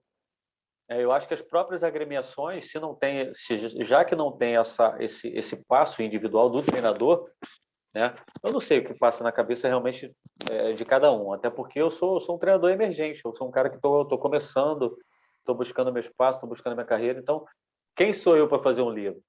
Mas, por exemplo, o Renato Gaúcho. Renato Gaúcho foi um cara que... Acho que ele foi o treinador que ficou mais tempo no clube, não é isso? Ele ficou 5 anos no Grêmio? 4 anos e alguma coisa, mas quase 5, sim. Quase 5, não é? É um cara fantástico, além de grande jogador, multicampeão. Como treinador, ele mostrou para o que veio. O Grêmio ganhou muita coisa com ele, né? Ganhou Então, até estou estátua citando no ele. clube. Rapaz, entendeu? Então, eu acho que precisa, de repente... Mas aí é uma parte também individual. Não sei se o trabalho de marketing de cada um, né? De poder realmente parar para pensar isso, de falar assim, não, eu vou deixar algo para que as pessoas possam ler, possam estudar, possam contar não só a minha história, mas para que sirva para o futebol, né? Não só para o cara contar a história dele, mas que sirva realmente construção aos vindouros, aos futuros, né? Ah, com certeza. Eu acho que lógico que existe uma questão cultural, o brasileiro não costuma ler, né? O brasileiro tem pouco acesso a estudo, não é nem não estou falando que o brasileiro é preguiçoso, mas muitas vezes não tem acesso ao estudo, então isso se reflete, né? Porque eu acho que o Luxemburgo tinha que ter uma literatura, o Filipão tinha que ter uma literatura, o próprio Ah, Tite tinha que o ter. Tite, verdade, sim. Uma pena o Tele Santana não ter uma literatura. O Zagallo, que foi um baita de um técnico nos anos 70, tinha que ter uma literatura. Porque, inclusive, o Guardiola, ele fala que se inspira no Brasil de 82, quando ele começou. Então, o passado ainda serve para aprender algumas coisas, não que tem que refletir, não que tem que ser uma cópia de agora. Então, Mas... aí você falou o nome aí, você acabou de falar um nome que para mim é o auge daquilo que a gente tem a nível do que a gente é hoje. Por exemplo, se o Tele não fez, o São Paulo, com todo o material que tem do Tele, o São Paulo poderia ter feito a maneira que esse treinador trabalha, a maneira que esse treinador se portava no clube, como é que ele era o dia a dia dele, como ele se portava como profissional, como é que ele falava, buscava relatos de pessoas, e o próprio São Paulo poderia fazer uma biografia do Tele Santana, talvez. Mas, olha, é um assunto complicado, porque a gente sabe que mexe com a imagem da pessoa, né? Então, você tem que ter uma série de permissões, seja da família ou não sei, enfim, o é próprio Muricy, complicado. talvez, agora. O Ah, Muricy, para mim, tinha que ter uma literatura também. rapaz, se a gente for parar para pensar aí, a gente vai ter aí 30 livros, pô. Isso serve para o próprio futebol brasileiro evoluir. Todo mundo tem um. Porque fora do país, pelo menos pelo que o Abel e o Jesus falam, é que lá em Portugal tem a literatura do Mourinho, tem dos caras que são famosos lá. Todos têm uma literatura e eles discutem entre eles e isso ajuda eles a evoluírem como técnico. Então, eu acho que talvez um passo para evoluir o futebol brasileiro seja começar a estudar os técnicos brasileiros, entender como eles fizeram sucesso. O Luxemburgo chegou no Pois Real é. Madrid não foi à toa, né? E quando a gente inicia uma licença da CBF, igual a gente iniciou agora há pouco tempo, né? Eu vi um dos professores ainda enfatizar que o Brasil tem que ser respeitado, porque é o maior campeão de todos os tempos, é o maior campeão do mundo. É a camisa que tem 5 estrelas, é a nossa. É a nossa camisa que tem 5 estrelas. A gente precisa acordar. De repente, a gente não está acompanhando. De repente, não estamos acompanhando realmente a evolução da maneira que tem que ser acompanhado. E eu estava falando sobre a entrevista que eu ia fazer com você hoje com um amigo meu, inclusive um abraço aí pro Diogo. Ele perguntou assim, por exemplo, faz de conta que você, Renato, quer que o seu time jogue igual o time do Klopp. Daí ele pergunta assim, para você, por exemplo, fazer seu time jogar igual o time do Klopp, você precisa ir lá e ficar com o Klopp estudando, ou tem alguma forma que você consegue, assistindo daqui, aprendendo daqui do Brasil, a jogar com o time do Klopp? Você precisa estar lá, você precisa viver o dia a dia, tipo, não fazer um estágio de um mês, mas ficar, sei lá, 6, 7, 8 meses lá estudando e acompanhando o dia a dia do clube, para entender como o time do Klopp joga. Você diz a nível de estágio, né? Eu digo assim, para aprender como o Klopp pensa e como montar um time igual a ele. Você consegue fazer isso à distância ou precisa estar lá junto com ele para ver como funciona? Primeiramente, assim, eu como profissional, eu não iria nunca querer jogar igual a ninguém. Não, sim. Né? Não tem como, porque é onde eu falei para você, a carreira de treinador de futebol ele é algo muito individual. de verdade, né? A gente fica muito só. Por mais que a gente tenha um staff mais crescido, maior, né, perdão, para aqueles clubes que são grandes, tem um staff realmente ricos, tudo bem. Mas o treinador é aquela cabeça ali que vai dar a decisão final. Então, você pode fazer isso com qualquer clube. Ah, poxa, Vamos citar o Barcelona. Aquele Barcelona de toque de bola, né? Como que eu vou fazer? Você pode até ir lá, vivenciar ou pegar vídeos. Eu acho que isso daí vai mais pela análise de desempenho, faz muito isso, traz muito esse material para a gente a nível de estudo, né? A gente consegue olhar batidas na bola, bolas aéreas, como é que a equipe joga e tal. Você não precisa estar diretamente num local, entendeu? Mas o formato de jogo de uma equipe passa principalmente, vou falar para você, pela cultura e pela mentalidade do treinador. Tá? Vamos lá, por que eu falo da cultura? Vamos citar o Flamengo. Eu quero que alguém me prove que você vai conseguir colocar um treinador de futebol para treinar o Flamengo e que o Flamengo trabalhe só no contra-ataque. O Flamengo vai se defender numa linha média-baixa, esperando o contra-ataque. Não vai. Não vai, ele vai ser mandado embora. A cultura daquele clube não permite com que o time dele fique retrancado. O Flamengo é um time de massa que joga para frente. Isso é a mesma coisa com alguns aí de São Paulo, que a gente pode citar, entendeu?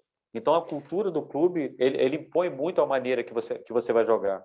E a mentalidade do jogador, do treinador. Por mais que você queira fazer com que o seu São Paulo seja igual ao Barcelona, né, não fica muito. Você até consegue pegar alguns estudos, alguns vídeos, sair para ficar lá, difícil. Difícil. Nenhum profissional consegue se desprender do seu trabalho para ficar meses, né, ou semanas, se você está realmente imbuído em um trabalho profissional dentro de uma agremiação. O máximo que você pode fazer é que a análise de desempenho traga um material esmiuçado para que você olhe, né? E se você tiver um contato direto com aquele clube ou uma vivência direta, você vai pedir materiais direto para o seu companheiro de... Eu sou treinador do Corinthians, conheço o Pepe Guardiola, eu quero que o meu time jogue igual o City. E aí, meu irmão, tudo bem? Como que você está? Como que você faz? Como é que você faz aquela saída assim? Como é que você usa nessa linha aqui? Aí você faz uma coisa muito, muito íntima, muito pessoal, entendeu? De forma muito pessoal. E aí eu não sei se você vai saber responder, mas está me pedindo para perguntar se existe muita diferença na forma de treinar. Se os times da Europa, o treino em si é muito diferente dos treinos aplicados aqui no Brasil. Isso é uma dúvida que surgiu. Os treinos aplicados no Brasil são diferentes em todos os estados, dependendo do treinador de futebol. Se você pegar um treinador de futebol da década até é polêmico isso, mas você pegar um treinador da década de 80 para 90, muitos treinadores de futebol gostam de dar treinamento só de bola, de campo, né? O cara vai fazer a parte física, vai fazer a parte, né, aquela parte toda e tal, mas como é que eu posso dizer isso para você? Coletivo. O cara vai dar coletivo o tempo todo. Coletivo, corrige uma coisa aqui, corrige outra coisa ali. Se você for pegar um treinador mais jovem, como eu, que é mais moderno, essa parte mais moderna agora, de repente eu vou dar coletivo só uma vez por semana. O meu treino ele vai ser a semana toda reduzido. Vai ser sempre de forma reduzida. E quando eu digo reduzido, em exercícios. Ou ele vai ser um treino alemão de meio campo, ou ele vai ser só treinos de caixa, que a gente chama, caixa de 8, caixa de 10, caixa de 15. Isso são caixas formadas em campo. Para o pessoal que não está habituado aí, a gente forma caixas em campo de 20 metros, de 30 metros, e ali há um denominado número de jogadores que né, trabalham entre si e há um comando de um exercício para que possa ser feito ali. Isso aí trabalhando a parte motora, a parte cognitiva do atleta, né? Eu, por exemplo, eu utilizo muitas cores no meu trabalho, muito. Eu trabalho muito reduzido e muitas cores, né? Então, o atleta ele está sempre tendo comando de voz para que possa fazer uma finalização de um treinamento, né? E tem gente que acha que o treinamento de um treinador de futebol é apenas botar 10 jogadores para cada lado, dois goleiros, né? E vamos ver quem é melhor e fica mudando de posição de um lado para o outro, de um lado para o outro, até para você ter o melhor time. Não é. Existem centenas de exercícios cognitivos e de alto desempenho para que você possa estar escolhendo aquele atleta a dedo, onde eu falei para você que se o jogador é resiliente, ele consegue fazer multifunções, né? E em caixas reduzidas você vai vendo aquele que se destaca dentro dos exercícios e montando aquilo que você quer de melhor para a sua equipe. Bacana. E falando em treinamento, aí eu tenho duas perguntas. Uma delas, e assim, são perguntas a nível da galera que assiste esses programas mais sensacionalistas de futebol. Primeiro, uma crítica que existe no futebol brasileiro faz alguns anos é que não tem mais cobradores de falta, que um gol de falta hoje é algo raro. E uma das justificativas para isso é que os jogadores hoje não treinam mais falta, e o motivo de não ficar, tipo, depois do treino batendo falta é por conta que a parte fisiológica não ia aguentar, que se o jogador ficar lá treinando falta, pode estourar a musculatura, então por isso que não treina mais. E a pergunta é, isso é verdade? E se for realmente o cara ficar treinando falta depois do treino ou antes, pode estourar realmente a musculatura ali, só ficar fazendo um movimento de treinar uma batida de falta? Pode. Pode, mas a gente tem todo um trabalho da parte de fisiologia, né? Hoje em dia a gente tem a parte fisiológica do atleta, ele é medido pelo CK, né? Que é um enzima que ele aparece no sangue, então isso não tem nada a ver com a parte de treinador de futebol, tá? Só estou explicando para você. Então é medido através de uma gotinha, né? Que tira ali do dedo, pá, e aí o cara coloca aquilo ali, é colocado numa máquina, e aquela máquina vai dar se o CK daquele atleta está alto ou não. Esse CK que mostra esse enzima muito alto, que é o índice de lesão, ele não serve só para jogo, como algumas pessoas acham. Ele serve para treinamento também, né? Se o fisiologista chegar para mim e falar que aquele atleta está com sério risco de lesão e que tem que poupar ele, eu sou o treinador, mas eu vou estar sem aquele atleta. Então, assim, é o sonho, né? É um sonho para nós treinadores, quem dera a gente ter 30, 40 atletas e a gente pudesse contar sempre com aqueles 30, 40 atletas, como, de repente, o pessoal, né, que não está tão envolvido no futebol acha que é assim que acontece, e não é. E não é. Você tem 30 atletas e dificilmente você consegue repetir.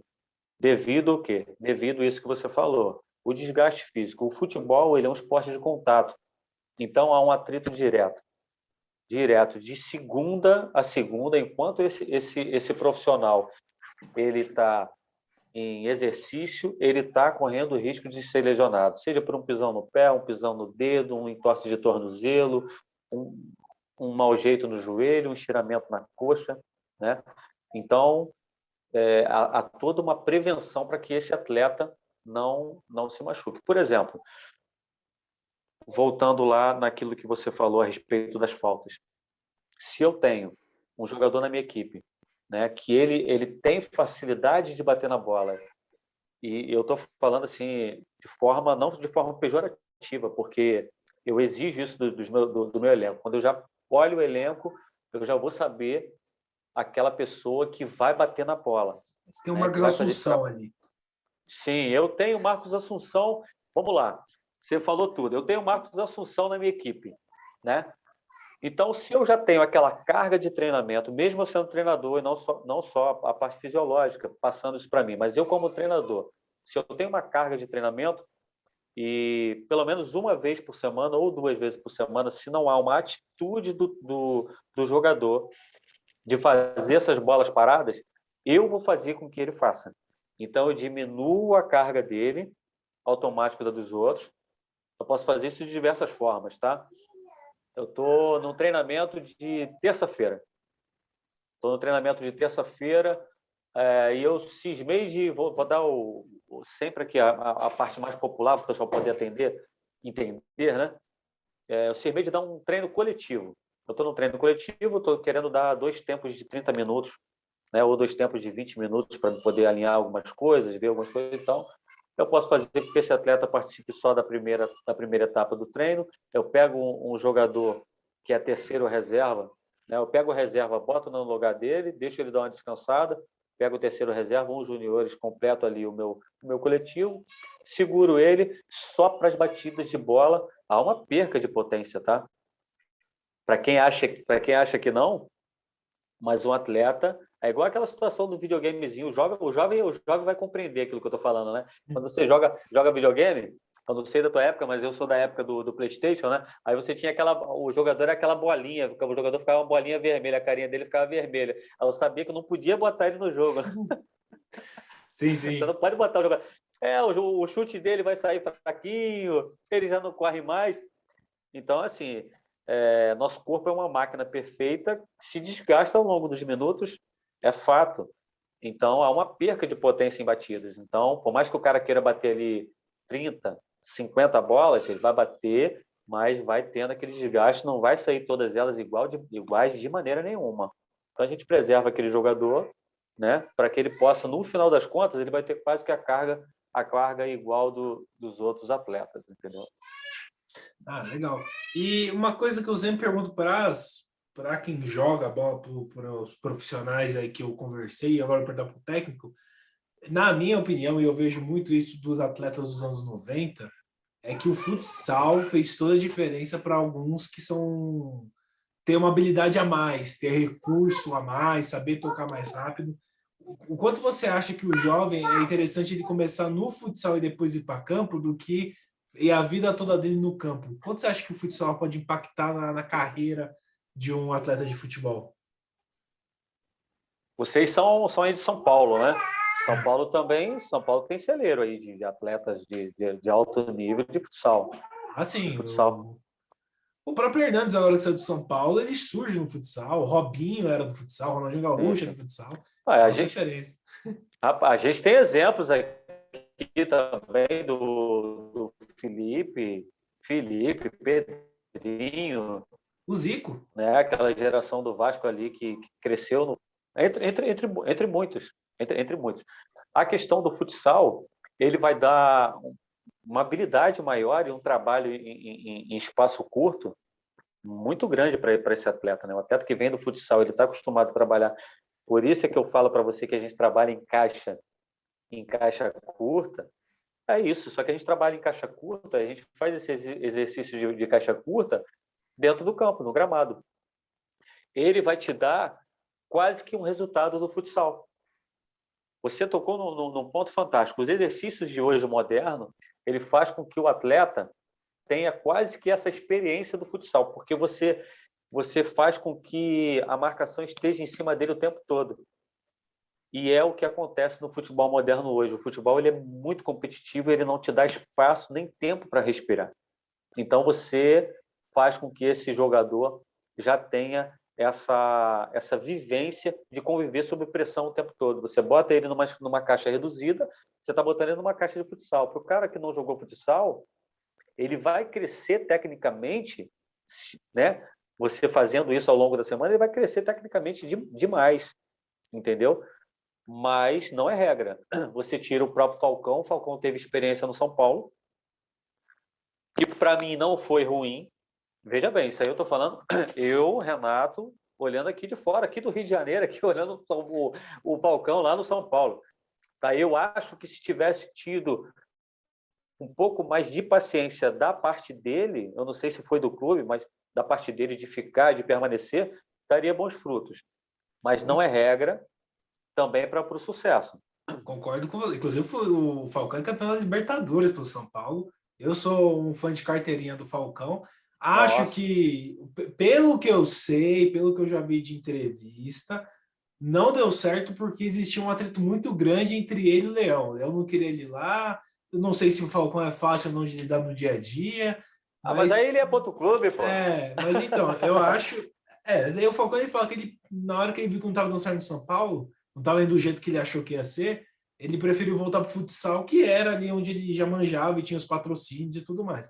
Mas eu também acho que o Falcão daria super certo no campo. Uma pena ele ter ficado só uma temporada. Apesar que também o que ele entregou para o Brasil e para o esporte, voltando para o futsal, talvez tenha sido muito maior do que ele entregaria para o esporte no campo. Mas concordo com você, eu acho que o Falcão faltou ali paciência, talvez dele e até mesmo de um clube para tentar trabalhar mais ele. Não, então, aí eu acho que faltou um pouco de paciência para ele como atleta, mas aí vem toda uma parte financeira, tudo aquilo que ele viveu. Ele foi o maior de todos os tempos, né? Não, Dentro futsal, com da, da, certeza. dentro da, dentro da categoria dele, então você não pode nem julgar, mas eu acho que ele poderia ter tido uma sequência melhor. Mesmo que não seja o São Paulo, poderia ter sido em outro clube. Não, com certeza. Eu acho que, inclusive, o Brasil, eu acho assim, a CBF, eu acho que ela tem uma forma de pensar muito burra o futebol, porque ela tem na mão o grande celeiro. Eu acho que, assim, o que é o futebol de campo hoje para o Brasil, podia ser o futsal, podia ser o futebol de areia. Eu acho que as categorias de futebol, assim, a areia, salão, campo, todos podiam estar no mesmo nível, assim, de entretenimento, de transmissão, de consumo, se soubesse trabalhar isso, porque a gente tem o Falcão, que é o melhor da história do futsal, a gente tem a Mandinha ainda jogando, que é a melhor do futsal também da história feminino, essa foi 7 vezes eleita a melhor do mundo. Você tem a Marta no futebol feminino, que o futebol feminino foi muito pouco explorado pela CBF, até mesmo para fins comerciais, sabe, de trabalhar esse esporte. Eu acho que assim, o Brasil é um país que brota talento de todo tipo que é esporte. Eu acho que o país é meio burro, que não sabe aproveitar esses talentos para transformar isso em renda, transformar isso em dinheiro mesmo, pensando em comercialmente. Eu acho que tem muito talento aí e eu acho que inclusive o futsal evoluiu muito pouco pelo que podia ter evoluído com o Falcão em atividade. É uma pena de não ter aproveitado tamanha genialidade para levantar o esporte, botar. Porque, por exemplo, nos Estados Unidos, todos os esportes têm um nível de consumo e de profissionalismo muito alto. Seja basquete, tênis, beisebol, futebol americano. Aqui no Brasil é só futebol de campo e vai lá o vôlei, né? Talvez o basquete também. Mas podia fazer isso com outros esportes, inclusive para o futsal. Enfim, isso aí passa da cultura de pessoas que administram, né, o Fred? Eu não vou nem entrar muito Sim, sim. nesse foco, porque a gente sabe que até porque existe já um problema lá na parte de gestão, né? A CBF tem passado alguns problemas aí de escândalos, enfim. Mas a gente não vê nem jogo de basquete na televisão. Isso é verdade. A gente consome o quê? A gente consome o quê aqui no Brasil? A gente consome, a nível de esporte, o Nosso time. futebol. No Brasil, é o Sim, nosso sim, time só. Eu sou uma sim. das poucas Agora, pessoas que, por exemplo, é, eu sou palmeirense, sou aqui de São Paulo. Eu tenho certeza que aqui em São Paulo foi uma das poucas pessoas que parou para assistir o jogo do Inter ontem. E de verdade, eu fiquei meio bravo com o que eu assisti. Não devia ter visto, não. Meu Deus do céu. agora respondendo a sua pergunta, a gente na própria sala de aula aqui da CBF, respondendo a sua pergunta lá, falta um pouco mais disso aqui no Brasil, de a gente resgatar esses jogadores de periferia. Você estava falando a respeito do salão, mas os grandes jogadores do Brasil, ele saiu foi da pelada, da rua, do alicerce, do descalço, onde você arranca o tampão do dedo, né, para poder jogar bola quando o garoto. É ali que é essa cultura. O Brasil tem a cultura do futebol. Isso tem que ser melhor explorado. Sem essa pressão toda que eu falei do início, né, do garoto ter que ser o Cristiano Ronaldo e o Messi, né? Então, assim, ele pode ser jogador profissional vindo de qualquer segmento do futebol, seja ele do salão, do futebol de areia, do futebol society, né, do sintético, né? Independente da onde ele exerça, ele vai chegar no campo, no gramado, existe toda uma cultura, uma adaptação que tem que ser formada. Então, não é regra de que só ele vir do salão que ele vai ter uma facilidade de drible e tal. É todo um conjunto, né? Sim, Mas, sim. para finalizar, lógico que você já está convidado para vir aqui de novo, porque ainda tem muitas perguntas a serem respondidas a nível de treinador. Mas você vai botar vários treinadores aí, cara. Fica em paz. Com certeza. Uma pergunta que eu tenho para você é: uma pessoa que está sendo muito criticada hoje é o senhor Adenor, o Tite, que, cara, para os corintianos é quase um deus. O que você acha? Assim, é nível corneta mesmo, agora você vai ser meio torcedor. O que o Tite precisa Não, não, fazer? não posso ser torcedor, não faz. O que você acha? Você acha, assim, uma das ideias, o que o Tite precisa fazer para 2022 a gente garantir o Hexa? O que falta, talvez, para a seleção brasileira do Tite? Que falta para o Tite fazer Para chegar no Hexa, para a gente bater a sexta para chegar no estrela. Hexa? Só deixar o Tite lá, continuar trabalhando. A hierarquia, ele é o meu professor hierárquico maior. Ele é o cara que está na seleção brasileira. Ele é o cara mais competente no momento para estar lá. Ele Também acho. precisa continuar a trabalhar, estar no dia a dia, continuar implementando aquilo que ele acha certo de metodologia de jogo, como ser humano e aquilo que ele passa. Já vi várias palestras dele, ele é um homem fantástico, é um cara a ser espelhado, porque muitas das vezes a gente dá valor àquilo que é lá de fora, né? Um Pep Guardiola, um Mourinho, um Lan, sei lá, enfim, há vários outros treinadores e aí é onde vem a parte da literatura que tu falou, né, antes, né? Por que fulano não virou livro? Por que fulano não sei o quê? A gente precisa valorizar mais aquilo que a gente tem. O Tite é o cara mais bem preparado para estar lá, está num momento bom, sim, e com aquilo que ele tem para passar para cada jogador, o jogador assimilando aquilo que tem que fazer, né, sem vaidade, até porque ele não é um cara vaidoso, dá para ver que ele é uma pessoa, né, bem simples. O Brasil vai ganhar e perder como qualquer esporte, tá? Mas as chances de ganhar com o Tite lá, para mim é 90%. Assim, perder faz parte do esporte, mas, né, tem algumas coisas aí que estão acontecendo que indicam o título brasileiro, né? A última vez que o Brasil foi campeão do mundo, a França foi campeão no ano anterior. Então, 2018 foi a França, 2022 pode ser o Brasil. Então, assim, a gente pega as variantes do universo que não significam nada e converge aí pro Hexa. Eu tô ansioso aí, eu acho que o Brasil pode sim. Mas aí as estrelas, os astros, né? A gente... Exatamente, a gente gosta de fazer esse exercício, porque assim, a superstição e zoeira faz parte do futebol. Se não existir uma superstição, não é futebol, então a gente sempre busca alguma coisa para se prender e falar, mano, eu ando ex. E para mim, o Tite tem que buscar uma variação nova de jogo. Eu vejo que ele tem muita dificuldade quando o time. Quando o estilo de jogo dele consegue anular o estilo de jogo dele e variar o estilo de jogo do time durante a partida. Essa é a minha única crítica ao Tite, mas eu sou torcedor, eu posso fazer isso. Eu tenho licença poética. Beleza. Mas, Renato, muito obrigado. Como eu falei, teve quase 2 horas aqui de entrevista. Lógico, Nossa, passou rápido. eu gostaria de continuar muito o bate-papo. Inclusive, se daqui fosse um podcast, a gente continuaria. Mas eu acho que vai ficar muito longo. E aproveitando, já fica aí o convite para você. Você está mais que convidado para vir para uma segunda vez aqui para a gente continuar o bate-papo, continuar essas perguntas de torcedor que muitas vezes são muito mal fundamentadas. E, cara, brigadão, a gente fica muito feliz com a sua vinda. Se quiser agora fazer algum agradecimento, deixar suas redes sociais para o pessoal te seguir, fica à vontade, o espaço agora é seu no final do bate-papo. Beleza, Fred. Na verdade, eu é que agradeço demais o convite, tá?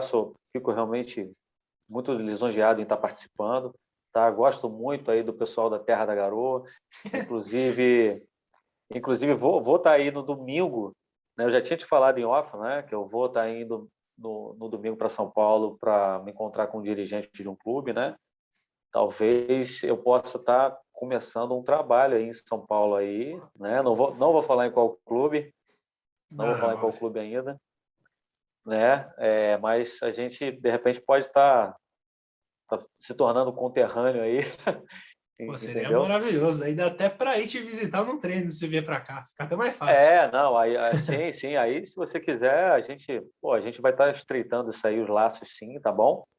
E sou grato e peço ao pessoal do canal aí que possam interagir realmente aí, não só com as suas redes sociais, mas aquele que se sentir à vontade, quiser conhecer um pouco mais sobre o professor Renato Neves, pode ir lá, é Renato Neves, tá meu sobrenome todo, Renato Neves Barbosa 11, tá? Bacana. Tanto Instagram quanto Facebook, se você digitar Renato Neves, acho que só tem esse carequinha aqui mesmo.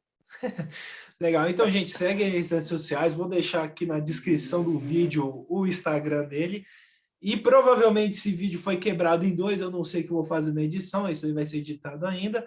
Mas, novamente, obrigado. Se vocês têm dúvidas, porque eu ainda tenho muita coisa para perguntar para ele, mas como eu falei, o vídeo ficou muito longo, mas bota aqui nos comentários. Comenta aí o que você quer perguntar para o Renato, que inclusive eu posso até organizar melhor as perguntas aí para frente. Já dê seu like para ele e obrigado por acompanhar até aqui. Até a próxima. Falou!